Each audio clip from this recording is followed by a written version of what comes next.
আসসালামু আলাইকুম বন্ধুরা, সবাইকে সিস্টার্স কিচেনে স্বাগতম। আবার একটি নতুন ভিডিও নিয়ে আপনাদের মাঝে চলে এসেছি। আজকের রেসিপি হলো বাঁধাকপির পকোড়া। তো দেখতে থাকুন। বাঁধাকপিগুলো আমি সুন্দর করে কাট করে ধুয়ে নিয়েছি আর একটু চিকন চিকন করেই কেটে নিয়েছি। কুচিয়ে রাখা পেঁয়াজ মরিচগুলো দিয়ে দিব, পরিমাণ মতন ধনিয়া পাতা দিয়ে দিব, লেবু পাতা দিয়ে দিব, সামান্য আদা রসুন বাটা দিয়ে দিব, 1 প্যাকেট ম্যাগি মশলা দিয়ে দিব, 1 চামচ জিরা গুঁড়ো দিয়ে দিব, 1 চামচ পরিমাণ হলুদ মরিচের গুঁড়ো দিয়ে দিব, স্বাদ মতো লবণ দিয়ে দিব, পরিমাণ মতন বেসন দিয়ে দিব, পরিমাণ মতন আটা দিয়ে দিব। তারপরে এই সব উপকরণগুলো সুন্দরভাবে মিক্স করে নিতে হবে। এই তো আমি খুব সুন্দরভাবে মিক্স করে নিয়েছি। চুলায় একটি পাত্রতে তেল আগেই গরম করতে বসিয়ে দিয়েছিলাম। সামান্য ব্রেটার নিয়ে নিব আর তেলে দিয়ে দিব। এক পাশ সামান্য কালার হয়েছে, এখন উল্টে দিব। অফ ক্যামেরায় আমি এটাকে সুন্দরভাবে কালার করে ভেজে নিয়েছি। এখন এটাকে পরিবেশন করে নিব।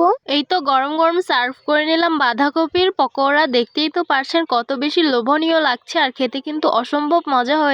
বাঁধাকপির পকোড়া কিন্তু গরম গরম খেতে অনেক বেশি ভালো লাগে। আপনারা চেষ্টা করবেন গরম গরম খাওয়ার। তো আশা করছি আমার আজকের রেসিপি আপনাদের কাছে অনেক অনেক বেশি ভালো লাগবে। ভালো লেগে থাকলে আমার ইউটিউব চ্যানেলটি সাবস্ক্রাইব করবেন, আর যারা আমার ফেসবুক পেজ থেকে দেখছেন পেজটিকে ফলো করবেন। সবাই ভালো থাকবেন, সুস্থ থাকবেন, আর সিস্টার্স কিচেনের সাথেই থাকবেন। আবারও কথা হবে কোনো নতুন ভিডিওতে। তাহলে আজকে এই পর্যন্তই। আল্লাহ হাফিজ।